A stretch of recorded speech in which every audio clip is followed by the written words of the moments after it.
Hi అండి. నమస్తే. ఎలా ఉన్నారు అందరూ? నేను మీ కిషోర్.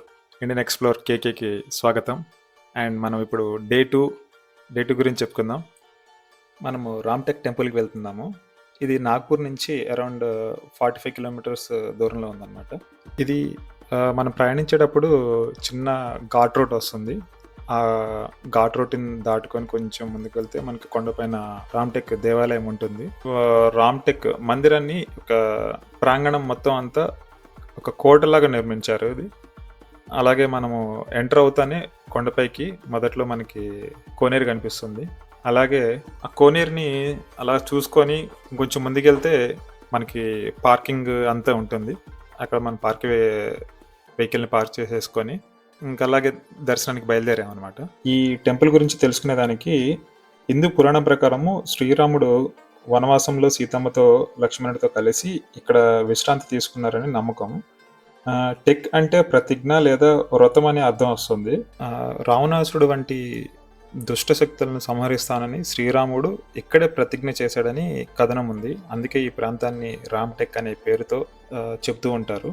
అలాగే మనం రామ్‌టెక్ పోర్ట్ లోపలికి ఎంటర్ అవుతూనే మనకి రైట్ సైడ్‌లో వరాహ ద్వారం అని చెప్పేసి ఉంటుంది. అక్కడ ఈ వరాహ మూర్తి యొక్క విగ్రహం మనకు కనిపిస్తూ ఉంటుంది. ఇది సుమారు 2 మీటర్ల ఎత్తు భారీ విగ్రహం అన్నమాట. ఈ విగ్రహం వకాటకుల కాలానికి చెందినదిగా భావిస్తూ ఉన్నారు. సుమారు క్రీస్తు శకం 400 నుంచి 450 మధ్య నిర్మించబడిందని చరిత్రకారులు చెబుతూ ఉన్నారు. ఈ వరాహ మండపం 4 స్తంభాలపై నిర్మించి ఒక చిన్న గుడి ఆకారంలో ఉంటుంది. ఒకప్పుడు దీని చుట్టూ పెద్ద ఆలయం ఉండేదని, ఇప్పుడు శిల్పం మరియు మండపం మాత్రమే మిగిలాయని భావిస్తూ ఉన్నారు. ఈ శిల్పశైలి గుప్తకాలపు కళను పోలి ఉంటుంది. స్థానికంగా ఒక విశ్వాసం కూడా ఉంది. భక్తులు వరాహస్వామి పొట్ట కింద నుండి వెళ్ళడానికి ప్రయత్నిస్తుంటారు. ఎవరు సులభంగా వెళ్ళగలిగితే వారికి పాప విమోచనం కలుగుతుందని ఇక్కడ స్థానికులు భావిస్తూ ఉంటారు. కమల పువ్వులను స్వామివారికి విరిగా సమర్పిస్తూ ఉంటారు. కానీ ఇక్కడ జరిగిన విశేషం ఏంటంటే స్వామివారికి చెంతకు చేరే ముందే వాటిని ఎవరికి చేయాలో వారికే అందిస్తూ ఉంటాడనమాట. అది ఎందుకంటున్నారంటే ముందు మీరు వీడియోలో చూస్తున్నప్పుడు మీకు తెలుస్తుంది. ఎంటర్ అవుతూనే విఘ్నేశ్వరుడు మనకి దర్శనం ఇస్తారు. అలాగా ఆ మందిరాన్ని, ఆ కోట ద్వారాలని అలా చూసుకుంటూ ముందుకు వస్తూ ఉంటే ఇందాక మీకు చెప్పినట్టు అవి ఎవరికి చేరాలో వారికే చేరతాయి అన్నట్టు అక్కడ ఉన్న కోతులకి ఈ కమలాలంటే చాలా ప్రీతిపాత్రం అనుకుంటా. అందుకనే ఎవరి దగ్గరైతే కమలాలు చూస్తాయో ఆ కోతులు బలవంతంగా వాళ్ళ దగ్గర నుంచి లాక్కొని అవి తినేస్తూ ఉంటాయి. ఇక్కడ ఇంకొక కోనేరుని మనం చూసుకోవచ్చు. ప్రస్తుతం మనకి కనిపిస్తున్న ఈ ఆలయ నిర్మాణము 18వ శతాబ్దంలో నాగపూర్ భోంస్లే రాజు రఘుజీ భోంస్లే పునర్నిర్మించారని చెబుతున్నారు. ఆలయంలో శ్రీరాముడు, సీతమ్మల మరియు లక్ష్మణుడు, హనుమంతుడి విగ్రహాలు ఉంటాయి. కొండపై వెళ్ళడానికి అనేక మెట్లు ఎక్కి ఇక్కడికి రావాల్సి వస్తుంది. అండ్ రోడ్డు మార్గం కూడా మనకి ఉంది. ఈ ప్రాంతానికి కవి కాళిదాసుతో కూడా ప్రత్యేక సంబంధం ఉంది. ఆయన ప్రసిద్ధి గ్రంథం మేఘదూతం రచనకు రామ్‌టెక్ కొండల అందాలు ప్రేరణ ఇచ్చాయని నమ్మకం. ప్రతి సంవత్సరం ఇక్కడ కాళిదాసు ఉత్సవాలు కూడా నిర్వహిస్తూ ఉంటారు. అలాగే ఇక్కడ ముందుగా మనకి ఆంజనేయ స్వామి ఆలయం కనిపిస్తుంది. ఈ ఆలయంలోని ఆంజనేయ స్వామి ఒక చిన్న పిల్లవాడిలాగా చూసే కొద్దీ చూడాలనిపిస్తుంటుంది. అలాగే ఇక్కడ ఆంజనేయ స్వామి ఎంతో శక్తివంతమైన స్వామిగా ఇక్కడ పూజిస్తూ ఉంటారు. జై శ్రీరామ్, జై బజరంగబలి.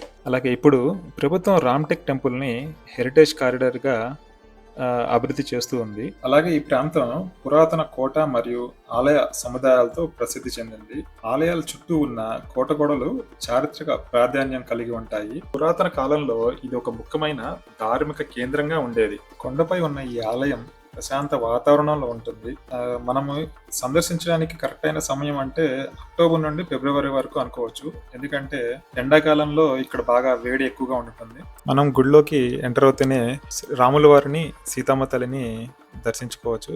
ఇది శ్రీరాముడికి అంకితమైన పురాతన ఆలయం. రామ్‌టెక్ లో హనుమంతుడి ఆలయం కూడా భక్తులతో ఎంతో ప్రసిద్ధి చెందింది. ఈ కోట నుండి రామ్‌టెక్ ప్రాంతం మొత్తం అందంగా కనిపిస్తూ ఉంటుంది. అది మనం చుట్టూ తిరిగి వీక్షించవచ్చు.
అలాగే ఇక్కడ మీరు రామ్‌టెక్ ఊర్లో పురాతన జైన్ టెంపుల్ కూడా మీరు చూసుకోవచ్చు. ఇది మేము విజిట్ చేయలేదు. ఎందుకంటే అప్పటికే బాగా ఎండగా ఉంది. మరియు ఈవినింగ్ కల్లా జబల్పూర్ మార్బుల్ రాక్స్ విజిట్ చేయాలనుకున్నాము. మళ్ళీ అక్కడికి లేట్ అవుతుందని అన్నట్లు మేము విజిట్ చేయలేదు. అలాగే ఈ గుడిని చూసుకొని మేము బయలుదేరాము ఇక్కడి నుంచి. అలాగే రామ్‌టెక్ నుంచి మనకి Jabalpur around 4½ hours, 5 hours time పట్టింది మాకు. మేము ఈవినింగ్ 5-5:30కి మేము అక్కడికి రీచ్ అయ్యాము. మనము జబల్పూర్ మార్బుల్ రాక్స్ గురించి చెప్పుకోవాలంటే ఇది నర్మదా రివర్ రెండో వైపు ఉన్న ఎత్తైన తెల్లటి మార్బుల్ రాళ్ళ వల్ల ప్రపంచ ప్రసిద్ధి పొందింది. కొన్ని రాళ్ళు తెలుపు, కొన్ని పచ్చ, కొన్ని గులాబీ రంగుల్లో కనిపిస్తాయి ఇక్కడ. ప్రత్యేకత సుమారు 100 అడుగుల ఎత్తైన మార్బుల్ క్లేవ్స్ ఉంటాయి ఇక్కడ. చంద్రకాంతిలో ఈ రాళ్ళు చాలా అందంగా మెరుస్తాయి. బోట్ రైడింగ్ చాలా ఫేమస్ ఇక్కడ. కానీ మేము ఈవినింగ్ 5:30 వెళ్ళటం వల్ల మాకు ఇక్కడ బోట్ కి వెళ్ళటానికి మేము ఇంకొక ఘాట్ కి వెళ్ళాలంట. అక్కడికి అరౌండ్ మాకు ఒక 1 అవర్ ఏం పడుతుందని చెప్పేసి అన్నారు బై రోడ్ మేము తిరిగి వెళ్ళటానికి. ఇంకా అందుకని చెప్పేసి మేము వెళ్ళలేకపోయాము. ఈవినింగ్ చీకటి పడిపోతుందని చెప్పేసి. ఇక్కడ మేము వెళ్ళిన దగ్గర గ్లాస్ బ్రిడ్జ్ కన్స్ట్రక్షన్ చేస్తా ఉన్నారు. ఆల్మోస్ట్ అయిపోయింది కానీ కొంచెం ఇంకా ఫినిషింగ్ వర్క్స్ ఏదైనా పెండింగ్ ఉన్నాయి అన్నమాట. పనులు కంప్లీట్ అయిపోతే ఇక్కడ టూరిజం స్పాట్ ఇక్కడ చాలా ఇంకా బాగా ఎక్కువ డెవలప్ అవుతుంది. ఇంకా గార్డెనింగ్స్ కూడా కొంచెం డెవలప్ చేస్తా ఉన్నారు. చూసుకుంటే మాత్రం మార్బుల్ రాక్స్ చాలా అంటే చాలా చూడదగ్గ ప్లేసే. కాకపోతే మేము బోటింగ్ని ఎంజాయ్ చేయలేకపోయాము. అది కూడా మీకు చూపించలేకపోయాము. ఈవినింగ్ టైంలో మీరు ఆ బోటింగ్ చేస్తే వ్యూస్ మాత్రం చాలా సూపర్గా ఉంటాయి. మీరు ఎంజాయ్ చేస్తారు. ఇది కూడా విజిట్ చేయదగ్గ ప్లేస్ ఏను. ఇక్కడ నుంచి బయలుదేరి వారణాసికి బయలుదేరాము. వారణాసి మాకు అరౌండ్ 9½ అవర్స్ ఏమో జర్నీ ఉంది. అంత జర్నీ చేయడం కష్టం కాబట్టి మేము ఇక్కడ నుంచి బయలుదేరేసి మధ్యలో మెహర్, అది ఒక చిన్న టౌన్ అనుకుంటా, అక్కడ ఆగాము. అక్కడ నియర్ రైల్వే స్టేషన్ దగ్గరలో రూమ్స్ చాలానే ఉన్నాయి. అక్కడ రూమ్ తీసేసుకొని నైట్ డిన్నర్ వండేసుకొని తినేసాము. నైట్ అక్కడే స్టే చేసాము. అలాగే నెక్స్ట్ డే మనం ప్రయాగ్రాజ్ మరియు ఎలోపి శక్తిపీఠాన్ని విజిట్ చేస్తున్నాము. ఇలాగే మా వీడియోస్ చూస్తూ మమ్మల్ని ఆదరిస్తూ మా వీడియోస్ని లైక్ చేస్తూ మా ఛానల్ని సబ్స్క్రైబ్ చేసుకుంటారని ఆశిస్తున్నాము.